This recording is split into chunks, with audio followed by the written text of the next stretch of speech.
Bonjour à toutes et à tous et bienvenue dans Une série et au lit, l'émission qui allie la passion de la discussion et l'amour des séries. Aujourd'hui, on met nos couronnes imaginaires sur la tête et on parle des séries qui parlent de têtes couronnées, les rois et reines qui nous fascinent.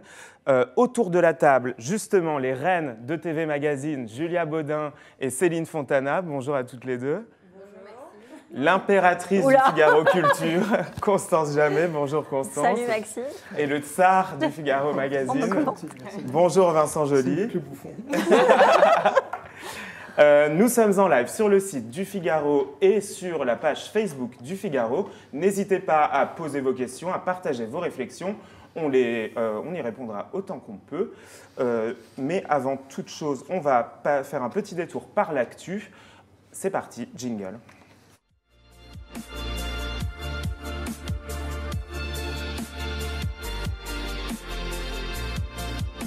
1993, c'est l'année de naissance de personne sur ce plateau, mais c'est le nom de la deuxième saison d'une trilogie italienne qui revient sur l'opération Main propre du début des années 90 dans le pays.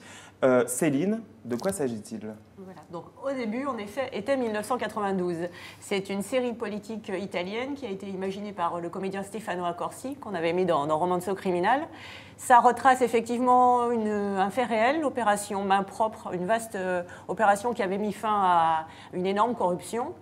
Et fin de la première saison, on est ravis parce qu'il n'y a plus de corruption, mais tout ça pour ça, ça amorce l'arrivée de Silvio Berlusconi au pouvoir. Ce qu'on va découvrir dans cette nouvelle saison, donc 1993. Pourquoi faut-il la regarder ? Eh bien parce que l'Italie, comme les États-Unis, et à la différence de la France, est capable de se confronter à son histoire contemporaine, à son histoire récente, à ses scandales politiques. Ici, donc, il y a des juges, il y a de la police, il y a les avocats. Évidemment, puisque Berlusconi est de la partie, il y a des médias, puisqu'avant son ascension, il avait déjà une forme de mainmise sur l'Italie par ses chaînes de télévision. Et qui dit Italie, qui dit Berlusconi, dit sexe, joli pépé, bimbo et starlette de la télévision. Et Cicciolina. On voit quelques photos. Alors, il n'y a pas encore d'image, hein, c'est pour ça qu'on peut pas. Oui, malheureusement, on n'a pas la bande-annonce. Mais on voit quelques photos. Vas-y, continue, Céline. Voilà. Et parce que tous ces personnages, en fait, sont particulièrement inédits, ils sont attachants, ils sont incarnés par des comédiens formidables. Donc Stefano Accorsi incarne un jeune publiciste qui a renié ses idéaux d'étudiant, qui a complètement mis fin à son passé gauchiste. Il a été comparé par les Américains, par le New Yorker, je crois, dans la première saison à Don Draper de Mad Men, ce qui est pas mal. À ses côtés, il y a Guido Caproni, qui est un comédien formidable, assez brut de décoffrage dans son personnage. C'est un vétéran qui revient d'Irak et qui, du coup, se lance dans la politique, dans la Ligue du Nord. Il se retrouve au Parlement. C'est un parti xénophobe, un parti populiste et encore une jeune bimbo, call girl, on peut le dire, Myriam Leon, qu'on avait pu voir dans Squadra Criminal sur Arte. C'était l'héroïne de cette série. Donc tous ces personnages, plus un jeune flic jusqu'au boutiste, une pauvre petite fille riche d'un industriel de pharmacie, il y a plein de personnages très, très touchants, très attachants et surtout nouveaux qui se croisent. Il y a plein de thèmes aussi au-delà de la politique, il y a une affaire de sang contaminé, il y a beaucoup de thèmes comme ça. Et ce qui fait enfin toute cette série, c'est que c'est exotique d'une certaine façon de se retrouver en Italie, entre Milan et Rome, des villes qui sont très très bien filmées. On n'a pas forcément l'habitude de les voir autant à la télé, elles sont moins représentées. Ouais. Et c'est aussi une belle façon de rendre hommage aux nouvelles séries italiennes qui ne manquent pas d'originalité et de force, comme The Young Pop, qu'on doit aussi à la chaîne Sky. Que tu avais bien aimé avec Jude Law. C'était pas bien ça. On en reparlera. On en avait parlé pour ma première émission, je crois. Mais donc, voilà. 1993, tu conseilles. Foncez, c'est donc le 5 décembre, voilà, sur ECS. C'est passionnant et c'est nouveau, ça fait du bien. Eh ben, merci Céline. On remercie également Magda qui nous dit bonjour de l'Algérie. Qui d'autre ? Stella aussi, bonjour, qui nous écoute depuis l'Argentine. Bonjour à tous, merci de nous rejoindre. Hein. Bah oui, on est international, Vincent. Alors, des Tudors à Louis XIV, de Victoria à Élisabeth II, les rois et reines d'hier et d'aujourd'hui inspirent les créateurs de séries, continuent à fasciner les téléspectateurs. Dans ces programmes, ils ont l'impression de voir une partie de la vie de ces personnages souvent lointains et mystérieux, et c'est de ça dont on va parler tout de suite dans le débat.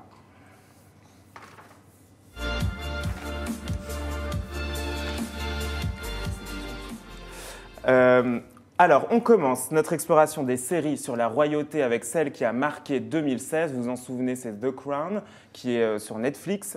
La première saison avait eu pas mal de succès, un grand retentissement critique. La saison 2 arrive le 8 décembre sur Netflix. Je vous propose de regarder la bande-annonce et on parle de cette série juste après.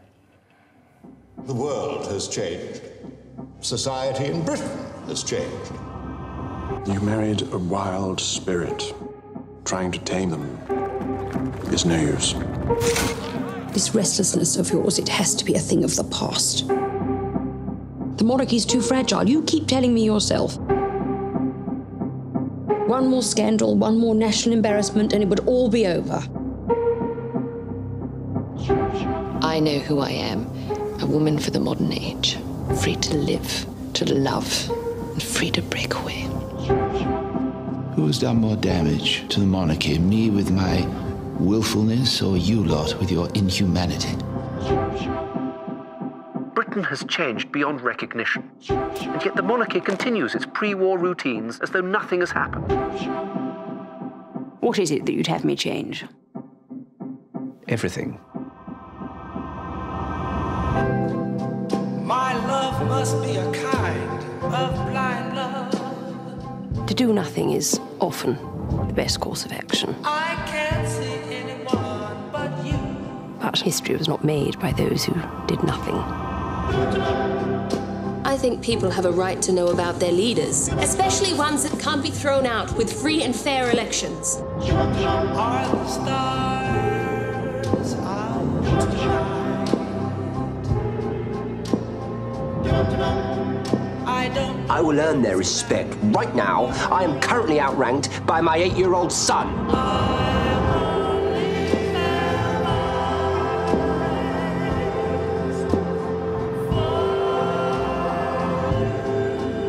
There is no possibility of my forgiving you. The question is,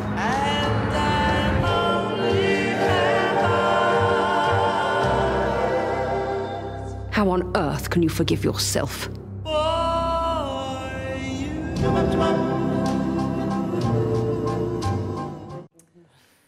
Voilà pour la bande-annonce de cette saison 2. Alors, je fais une petite parenthèse sur le chat. Flo nous demande quelle série sur la guerre froide à nous conseiller. Ce n'est pas tout à fait la thématique de l'émission, mais on en parlait pendant la bande-annonce.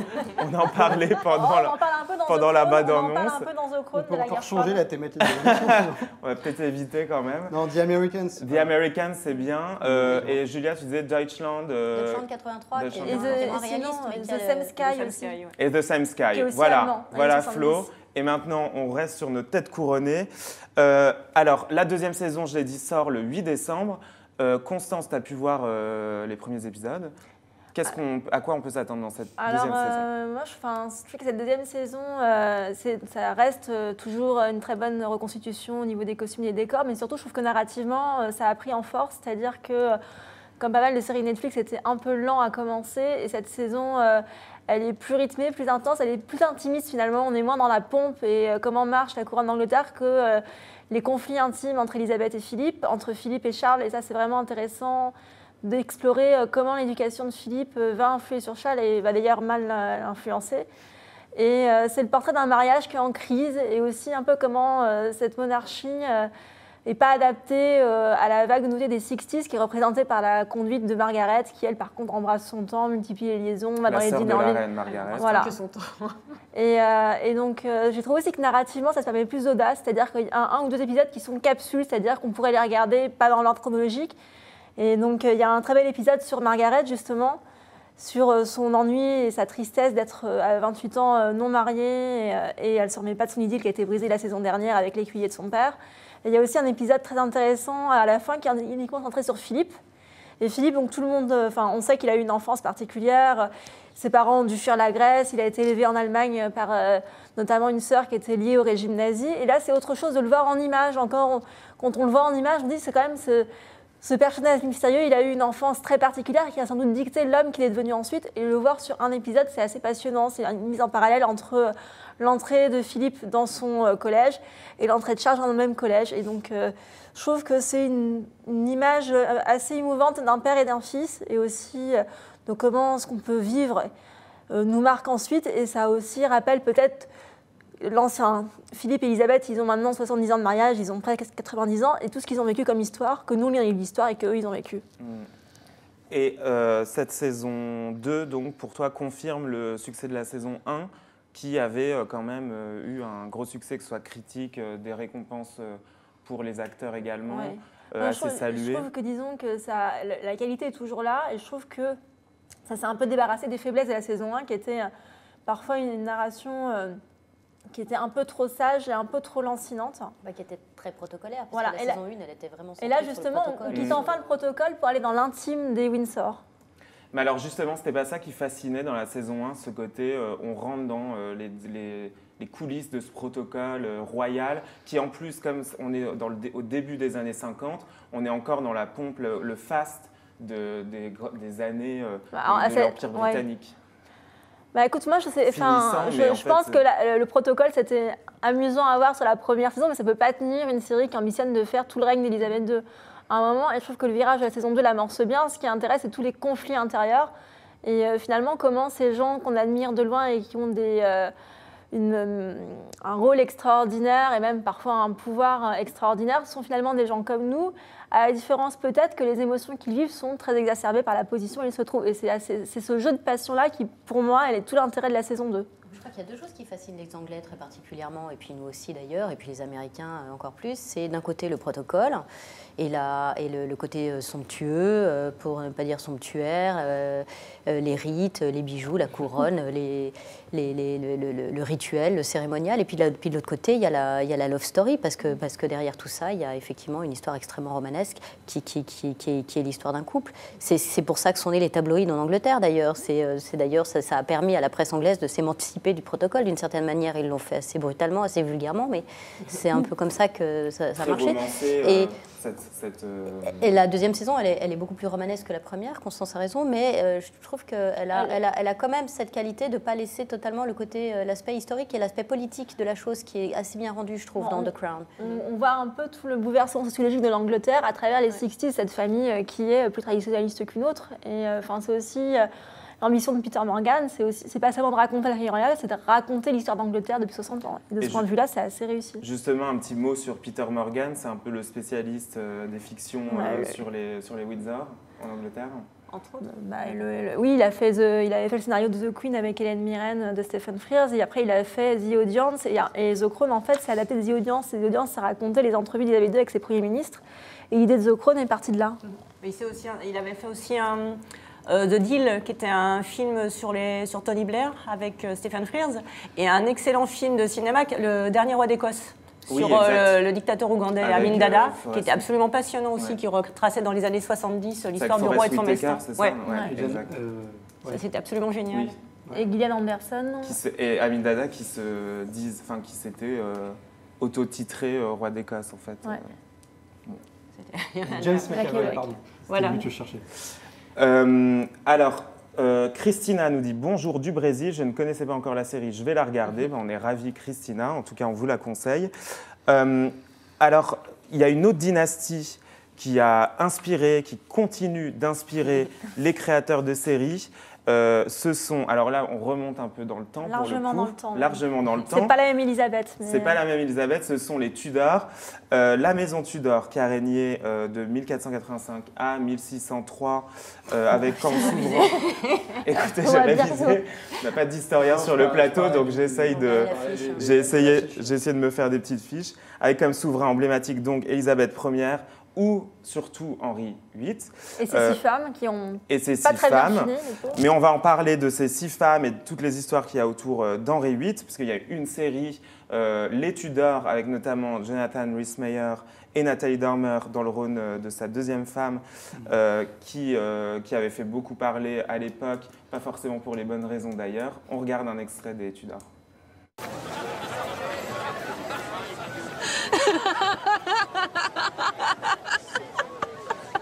Is it? You have no need to worry. There is good news all round. Catherine is dead. And I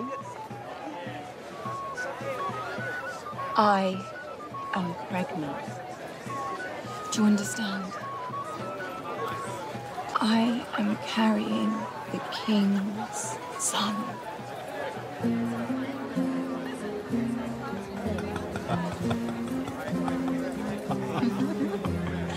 We are on the edge of a golden world.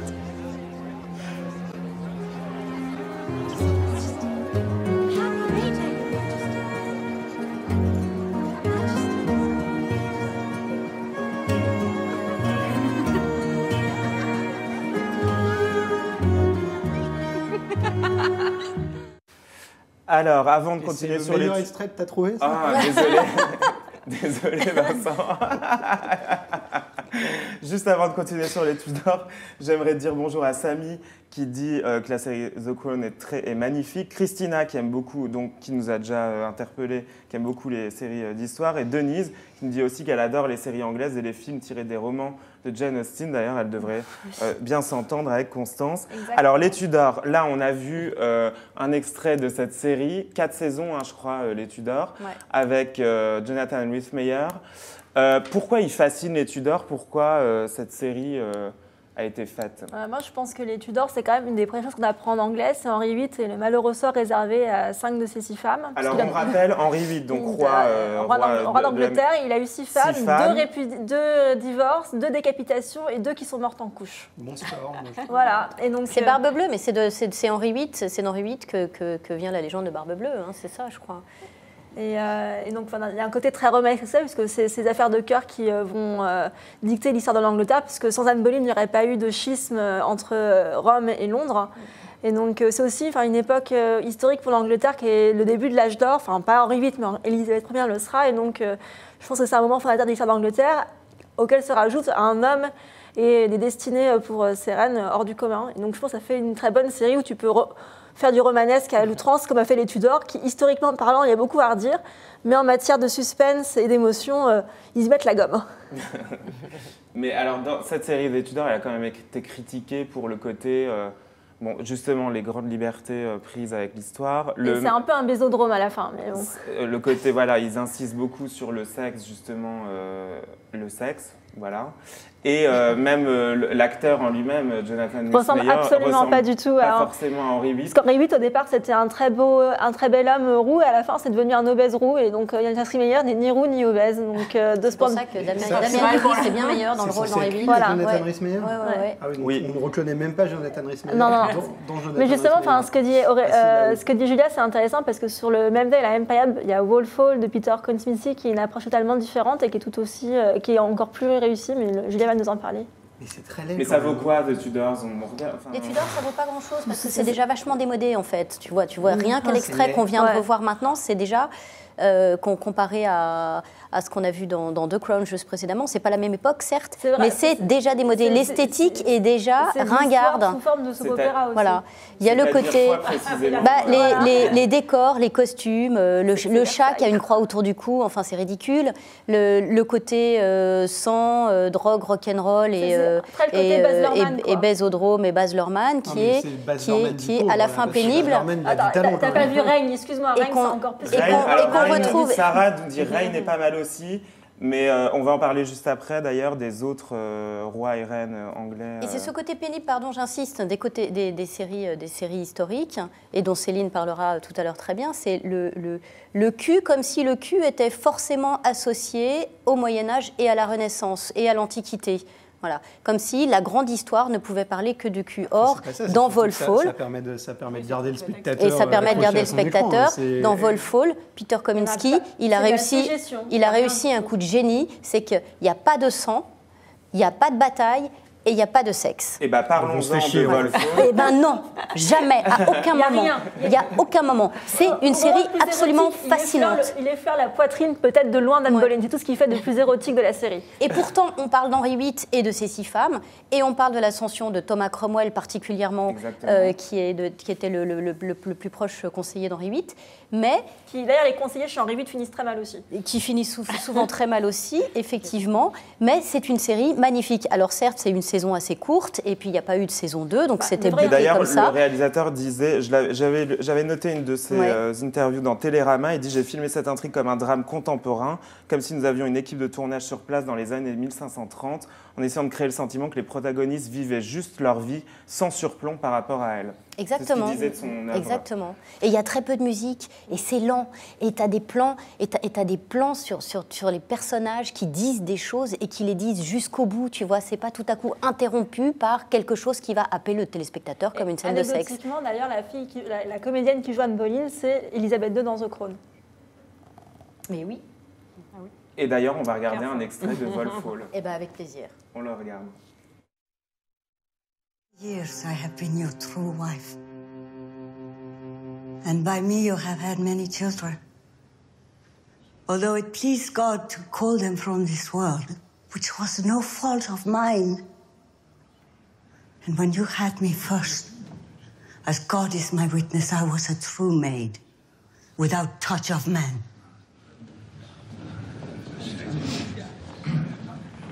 And whether this is true or not, I put to your conscience.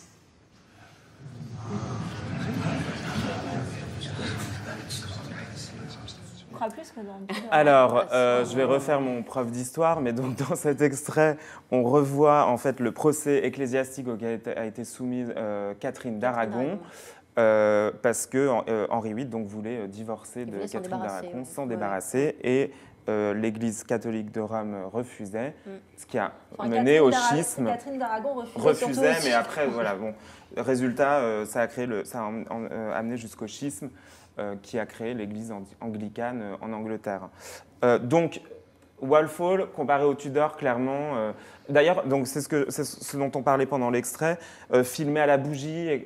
Il y a eu cette volonté d'avoir une belle image, très léchée aussi, des costumes très proches. C'est inspiré des tableaux du Caravage, je crois, Kominsky, pour la série. Des tableaux du Caravage, filmés à la bougie. Alors après, on pourrait dire que ça donne effectivement une esthétique qui est beaucoup trop stylisée et beaucoup trop connotée, mais en même temps, ça marche vachement bien parce que c'est d'une sobriété extraordinaire. Il y a à peine de musique, tu vois.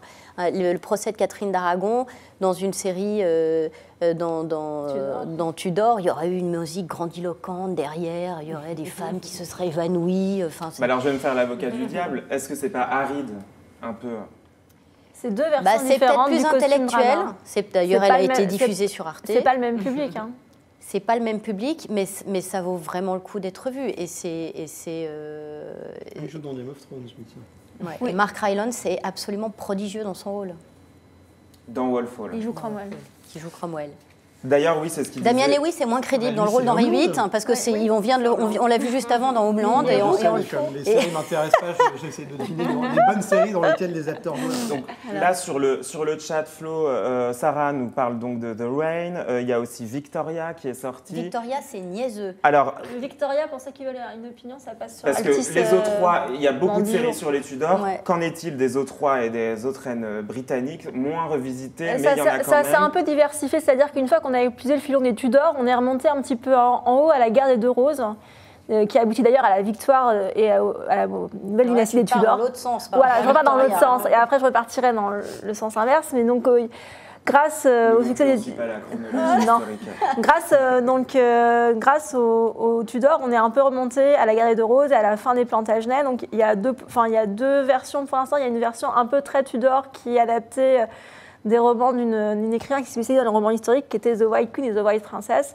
Et tu as la version plus shakespearienne avec The Holocrone qui adapte les pièces de Shakespeare tirées de cette période-là. Oui, Donc... totalement, oui. J'avais le Et donc, en fait, ce qui est intéressant, et peut-être que Céline nous en parlera, c'est que finalement, la guerre des Deux Roses, peut-être que nous, on ne voit pas trop à quoi ça correspond. Donc Céline va nous parler tellement. C'est deux branches de la famille des Plantagenets qui disputent le trône, et à la fin, ça atterrit chez les Tudors. C'était avant la maison Tudor. Ouais, à la fin, ça atterrit justement chez les Tudors. C'est parce que l'héritier des Tudors réussit à mettre tout le monde d'accord, en battant quelques-uns et en épousant d'autres. Et en fait, la guerre des Deux Roses, on dit que ça ne dit rien, mais ça nous dit beaucoup de choses, que c'est la base de Game of Thrones. Bah, on en parle juste après. J'aimerais juste qu'on dise quand même un mot sur Victoria. Toi, tu dis c'est niais. Moi, je trouve un peu aussi. C'est girly, un petit peu, c'est pour les teenagers. Disons que j'ai regardé dans la foulée de Crown et Victoria, et que inévitablement la comparaison s'impose. Et elle se dépose même, en ce sens que Victoria, c'est une reine extrêmement intéressante, qui a eu une destinée extrêmement intéressante, qui a un caractère, une personnalité extrêmement intéressante, qui est magnifiquement mise en scène dans la vie privée de Sherlock Holmes par... aidez-moi, les gars. Billy Wilder. Et là, on a affaire à effectivement une toute jeune fille qui picole le soir du bal du couronnement, qui veut embrasser son Premier ministre, qui se comporte mal. Et on espère que ça va s'arranger dans les épisodes suivants, parce qu'on sent tout de suite effectivement le côté girly au détriment de tout le reste. Voilà. Et par ailleurs, il y a une différence de moyens notable dès le générique. Effectivement, c'est là qu'on voit que Netflix a des sous et que les autres en ont moins. Mais elle a sans doute des qualités qui vont se développer ensuite. Je ne sais pas, avec un seul épisode, c'est difficile de se faire un avis sur une série. Ça démarre le 2 décembre néanmoins sur SFR Play, donc c'est à découvrir pour ceux qui ont l'appli. En Angleterre, la première saison a bien marché, la deuxième moins. Mais généralement, ce qu'on aime chez Victoria, c'est sa romance avec Albert. Exactement. Autre série dont nous parlait dans le chat, c'est Sarah qui nous en parlait, Reign, qui est terminée d'ailleurs. C'est une série qui est finie. C'est inspiré de la vie de Mary Stuart. Très librement inspiré. Très librement. On est plus dans le côté très ado là pour le coup. C'est Gossip Girl à la cour d'Écosse. D'autant plus c'était diffusé aux États-Unis sur The CW. Mais là aussi, elle a l'air d'une salope, quoi. Pardon. Mais c'est laid surtout. Et puis c'est laid. D'accord, c'est laid. Pareil au niveau de la réalisation, ça fait un petit peu les experts des années 80 avec des zooms, des accélérés. C'est ton impression en effet. Et en même temps, c'est tellement moins de Versailles. En plus, oh là là. Non, mais c'était diffusé sur CW. C'est un public ado, hein. C'est chaîne, des séries, Vampire Diaries, etc. Ça, c'est une question intéressante. Alors, on en parlait rapidement, parce qu'on en parle rapidement, on a compris que Reign, on n'était pas tout à fait le public. Rapidement, Game of Thrones. En effet, parce que les rois et reines inspirent des scénaristes pour des séries. Ça n'a rien à voir en plus. Non mais si quand même. Non mais si. Il y a une inspiration. Oui, mais il y a une inspiration de Game of Thrones. Game of Thrones s'est inspiré en partie. Justement. D'événements historiques qui sont réellement déroulés et pour la série et pour les bouquins. Oui, mais c'est ce que disait Julia tout à l'heure. De toute façon, on en revient dans Game of Thrones et dans les séries historiques, ou même dans Vikings de façon plus décalée, qui n'est pas tout à fait liée au sujet, c'est que les séries historiques servent souvent de prétexte pour une débauche de violence et puis de sexe. Et donc, on a beaucoup reproché à Game of Thrones de ces scènes de viol ou qui étaient gratuites. Parce que finalement. La 5e saison. Non, mais il y a quand même des violences. Il y a beaucoup de violences dans les rapports sexuels. Quelque chose. Et pas forcément, justement. C'est ça le problème. Pas tout le temps. Non, pas tout le temps. Quand la violence dans Game of Thrones ne raconte rien. Ça raconte pas grand-chose au moment où Sansa est violée. On dit qu'elle s'est fait violer. Ça, c'est la 5e saison. D'accord. Il y en a 4 avant. Et puis il y en a 2 après. On peut pas, c'est pas une scène qui résume quelque chose. Mais ce que je veux dire, c'est que Game of Thrones s'inspire d'un. C'est comme la science-fiction. La science-fiction juste pour la science-fiction ou l'heroic fantasy juste pour l'heroic fantasy, ça n'intéresse personne, c'est plat, c'est chiant. Game of Thrones se sert un peu d'heroic fantasy et un peu de royauté pour raconter quelque chose. La vraie, si la série marche aussi bien, c'est pas que parce qu'il y a de la violence ou que il y a du cul. C'est pas une paire de cul qui fait une série. Il y a un moment où ce que je veux dire, c'est que dans The Crown, où la série volontairement a forcé le trait de Martin qui était déjà bien trempé. Oui, mais tout ça pour raconter quelque chose. Et ce que dans toutes les séries qu'on vient d'évoquer, à part Game of Thrones, moi, ce qui m'énerve, c'est juste en fait des gens qui n'ont pas d'idée de scénario. Et qui vont, qu'est-ce qu'on peut faire pour gagner des prix? On va faire une série sur Elisabeth II, on va mettre des très beaux moyens, l'image est belle, c'est plein. En même temps, moi je trouve que l'histoire, c'est bien de la mettre en scène parce que c'est un moyen de l'apprendre à des gens qui ne la connaissent pas forcément et qui auront envie de regarder dans les bouquins plus tard. Oui, mais ça ne doit pas forcément être seulement pédagogique. Tu peux regarder un documentaire dans ces cas-là. Non ? Ça dépend qui. Alors, je vous arrête parce qu'on va passer à un autre sujet. Justine, dans le chat, nous dit « J'ai déjà vu Victoria. Elle n'est pas d'accord avec nous. Elle a bien aimé. Et elle a bien aimé Reign également. » Et écoute, Justine, on essayera de... Moi, en tout cas, Victoria, je pense que je vais continuer à regarder pour voir ce que ça donne les épisodes après dans la première saison. Non, j'ai trouvé ça plutôt mignon. On a parlé beaucoup d'Angleterre, mais que se passe-t-il en France? Pourquoi est-ce qu'on se pense... Alors, je vous mets au défi de penser à des séries... Les Rois Maudits, mais une fois que oui, mais il y en a très peu en réalité. En France, on se penche beaucoup moins sur l'histoire des têtes couronnées. Pourtant, il y a énormément de rois et de reines dans l'histoire qui pourraient faire l'objet d'une série. Par quelle raison on peut expliquer ça, Julia? Il y a des raisons assez évidentes. D'abord, les chaînes de télévision françaises ont beaucoup moins d'argent que la télévision anglaise ou la télévision américaine. Donc il y a une question de budget. Il y a une question de manque d'habitude du public qui commence d'apprécier de toute évidence les séries en costume grâce aux séries anglaises et aux séries américaines. Et qui d'ailleurs ne sont pas très bien diffusées en France. Et qui ne sont pas forcément très bien diffusées en France.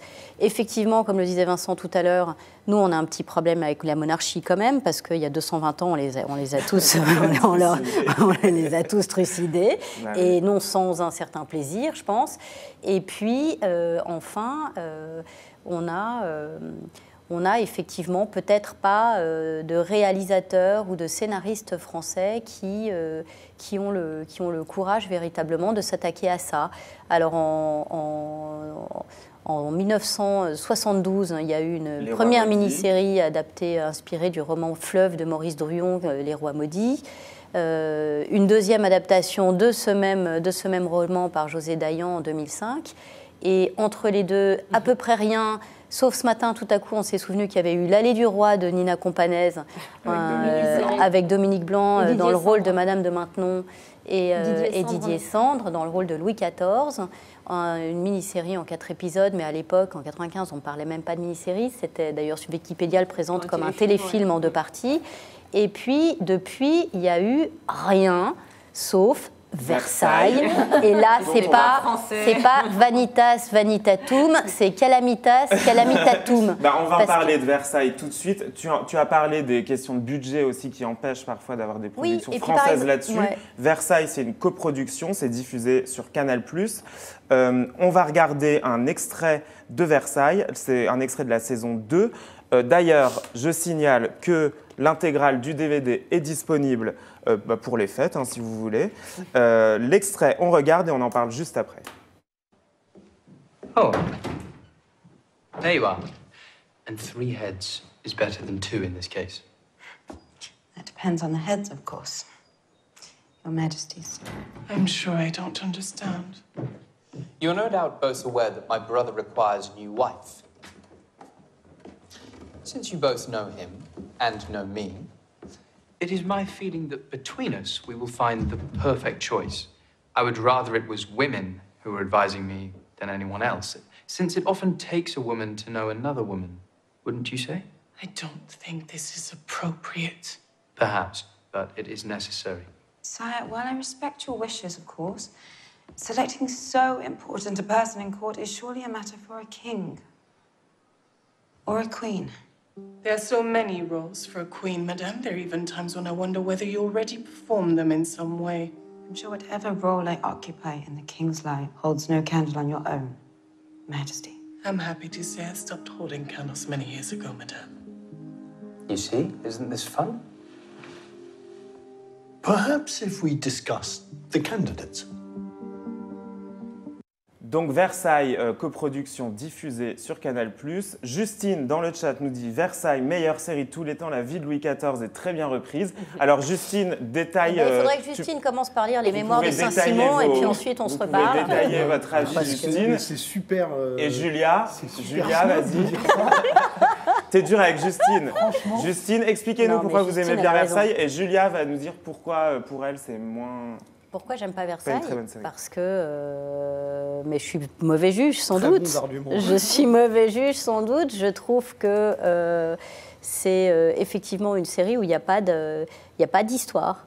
C'est pas l'histoire de Louis XIV. L'histoire de Louis XIV, c'est pas ça. La série, le fil rouge de la série, Hein, le postulat de base de la série, c'est effectivement Louis XIV et cette espèce d'obsession qu'il a eue toute sa vie autour de la construction du château et puis des jardins ensuite qui seront repris par Louis XV et puis complétés par Louis XVI. Enfin, jusqu'à la Révolution, le parc du château de Versailles ne cessera jamais d'être en construction et le château idem.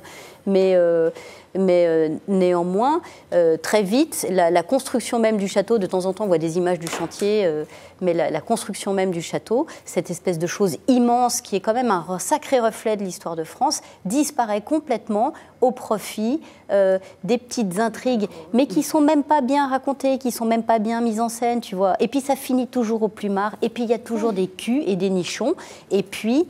Tu voulais qu'il fasse du jardinage pendant 2 saisons? Non, je voulais pas. Ben justement, alors ça paraît très snob de parler des mémoires de Saint-Simon, mais Saint-Simon, il raconte tout ça, et il y a des anecdotes absolument mais sidérantes dans les mémoires de Saint-Simon qui pourraient très bien être reprises et magnifiquement mis en scène là-dedans, rapportées dans cette série, et qui ne le sont pas.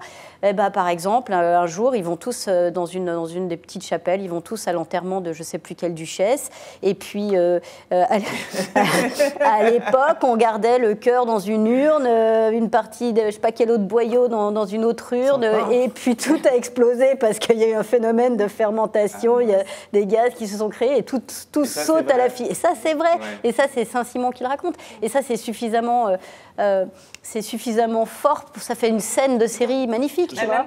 Non, je rebondis juste en 2 mots sur ce que tu dis, Julia, parce que je défends un peu la série, enfin en tout cas je me fais l'avocat du diable. De toute manière, c'était pas la volonté de coller à une réalité historique pure. Et l'historien, d'ailleurs j'ai lu une interview de lui, l'historien qui a conseillé les scénaristes sur la série le dit lui-même.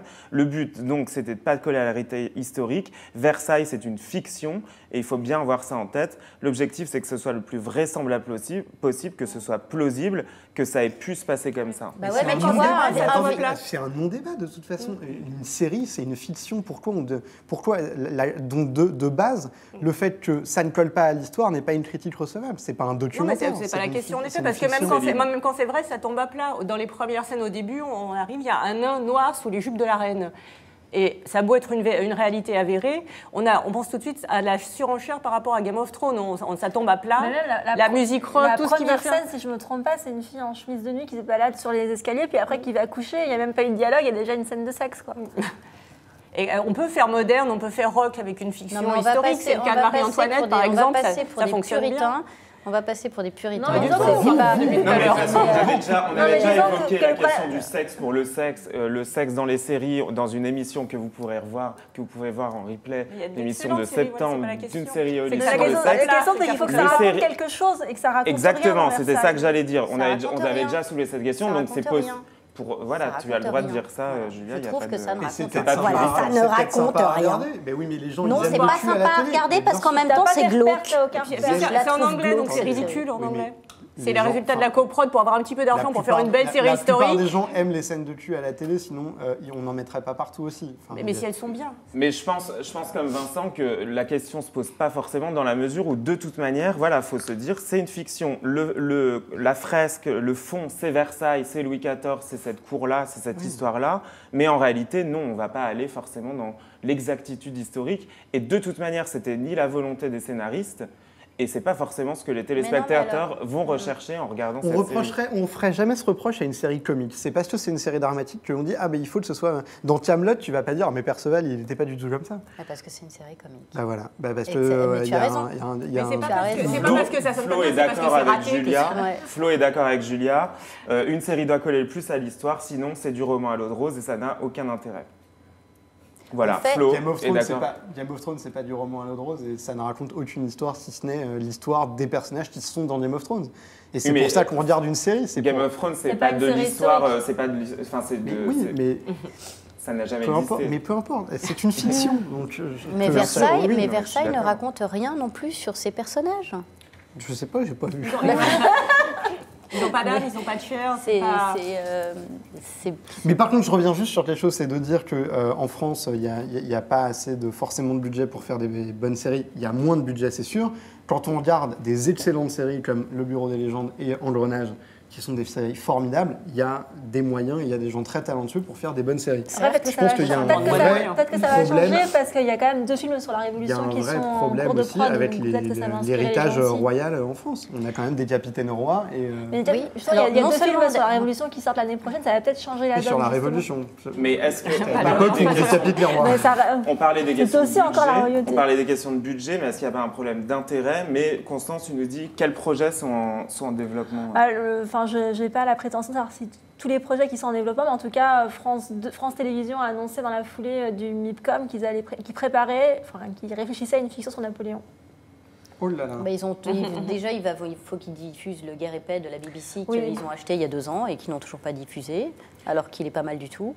S'il y avait un roi ou une reine qui n'a pas été traité dans une fiction qui devait l'être, laquelle ou lequel d'après vous? Moi, j'ai un petit... Parce qu'on retombe toujours sur Versailles, Louis XIV et Napoléon. Moi, j'ai un petit fait sur François Ier et le début des Valois. Mais bon, il y aurait des choses à dire sur la passation. Ouais, mais c'est à nouveau la Renaissance, donc ce sera à nouveau des bourrelets sur les épaules. Voilà. Pour le peu qu'on en a vu dans Viking... je dirais. On ne le voit pas lui, mais on voit celui qui lui succède, ce serait Charlemagne. Ouais. Mais Charlemagne, il y a eu une mini-série dans les années 90, je ne me rappelle plus la Annie Dupéret jouait la mère de Charlemagne, mon Dieu. Berthaud Grandpied. Bon, bah alors. Mais en fait, Constance a 84 ans. Elle a tout regardé depuis l'ORTF. Céline, toi, s'il y a un roi, une reine qui pouvait t'intéresser dans une série? Non, je ne sais pas, je passe mon tour sur le coup, mais je pense que les Français s'intéressent quand même à l'histoire, les séries historiques. On l'a vu finalement l'an passé, il y avait eu un sondage de TV Mag justement, les 2 séries préférées des Français, c'était Les Petits Mœurs d'Agatha Christie et Le Village français. C'est évidemment pas des séries sur les rois et les reines, mais quand on voit aussi le succès des émissions de Stéphane Bern, on se dit qu'il y aurait matière à développer s'il y avait le budget. Mais voilà, il y a une schizophrénie sur ce... On les a décapités, mais on continue de les adorer. Nicolas, on continue d'être fascinés, en tout cas. On est fascinés par ceux qu'on a décapités. De les fasciner, pas les adorer, c'est vrai. Nicolas nous rappelle la série sur Napoléon avec Clavier, Isabella Rossellini, Depardieu, Malkovich. Qui était une coprode d'ailleurs. Qui était une coprode, qui avait été diffusée, c'était quand? Début 2000? Début 2000, oui. Christian Clavier dans Napoléon. Et Sarah voudrait voir une série sur les Romanov. Ça peut être bien. Alors, il y a une série qui est en cours sur les Romanov chez Amazon, mais c'est moderne. Ça a l'air un peu étrange parce qu'ils ont... C'est les prétendants qui se prétendent les descendants des Romanov. C'est les descendants sur les Romanov en eux-mêmes. Et comme c'est Matthew Weiner qui s'y colle, c'est pas gagné que ça continue. Mais en effet, oui, exact, j'en ai entendu parler. Mais voilà, il pourrait y avoir une série intéressante sur un personnage comme Fouquet, par exemple. Une mini-série bouclée en 6 épisodes, c'est quand même un mec fascinant. Fouquet, il a voulu doubler Louis XIV. C'était pas rien. Comment dire, tout ça, et au niveau historique, c'est un peu contesté. Il a fait construire Vaux-le-Vicomte. Non, c'est pas vraiment contesté. Il a détourné de l'argent. Il y a une série sur Richelieu qu'on pourrait faire aussi. Il y a une série sur Mazarin qu'on pourrait faire. Il y a plein de grands personnages en France. Mais c'est un peu moins blanc ou noir qu'il a voulu, dépasser le roi ou Fouquet. Non, mais voilà. Mais ça, justement, une fiction pour... Mais en effet, oui, ça serait intéressant justement d'aller plus sinon, ils dans le détail créer de des cette vrais histoire. scénarios et puis arrêter de s'inspirer de... Non, on peut, mais oui, absolument. Ce qu'il y avait d'intéressant aussi au sujet de Crown et de Victoria, je pense, et c'est pour ça que ces 2 séries, elles naissent à peu près au même moment, il y a d'une part effectivement la volonté de se sortir de l'ornière médiéviste ou de la Renaissance des Tudors notamment, ou des Médicis ou des Borgia, enfin voilà, qui sont tous des grandes familles de la Renaissance, mais c'est quand même 2 femmes. Il y a quand même un mouvement qui tend à mettre les femmes en avant dans les séries, on offre des grands rôles, donc là on a 2 souveraines magnifiques autour desquelles on peut construire des séries magnifiques. On pourrait le faire aussi autour de Catherine de Médicis, on pourrait le faire... Qui mériterait mieux que la légende noire qu'on lui attache dessus. Absolument. Voilà, ou une série sur la reine Margot, puisqu'on veut tomber dans le film de Chéreau était magnifique. Mais le film de Chéreau était si beau que c'est peut-être compliqué, enfin, je ne sais pas. En tout cas, il y a un autre genre qui s'attaque parfois aux têtes couronnées, c'est la comédie. Il y en a une série en France qui a quand même beaucoup marché, c'est Kaamelott, des personnages de la cour du roi Arthur. On va regarder un petit extrait de Kaamelott et on en parle juste après. Excusez-moi, c'est le bas peuple et je ne peux plus supporter leur tronche. Parce que vous n'avez pas que du bas peuple qui vient dans votre établissement? Oh non, je dirais que nous disposons de tout un panel varié. Non, mais par exemple aujourd'hui. Ah, aujourd'hui, c'est surtout du clodo. Hein. Mais alors, parfois, en période de foire, nous disposons de, de marchands. Marchands. Oui, de voyageurs également. Et des chevaliers, vous en avez? Chevaliers, alors, quel genre de chevalier? Du genre de la table ronde. C'est ça que vous êtes venu me demander? C'est-à-dire que du lait de chèvre, pour ne rien vous cacher, j'en ai au château. Quand l'humour fend l'armure, c'est Kaamelott, l'intégrale. Lundi soir sur Sister. Merci à Sister pour cet extrait. C'est tous les lundis à 21h, Kaamelott en ce moment. C'est en rediffusion sur Sister, donc. Vincent, j'ai envie de te donner la parole. Bah oui, parce que c'est juste brillant. Par rapport à tout ce dont on vient de parler déjà, c'est les seuls... Non, laissez-moi terminer la phrase. Par rapport à tous ceux dont on vient de parler, c'est les seuls, Alexandre Astier est, en tout cas parmi ces gens-là, le seul qui s'est dit, mais les rois et 12 clampins autour d'une table ronde qui cherchent un vase, c'est quand même extrêmement sujet à la comédie. Mais les Monty Python Bon, oui, mais ils ne sont pas sur la liste. D'accord. Je parle que des gens qui sont sur la liste. Aussi, donc effectivement, comme je viens de le dire, c'est inspiré peut-être des Monty Python, il faudrait demander à Alexandre Astier.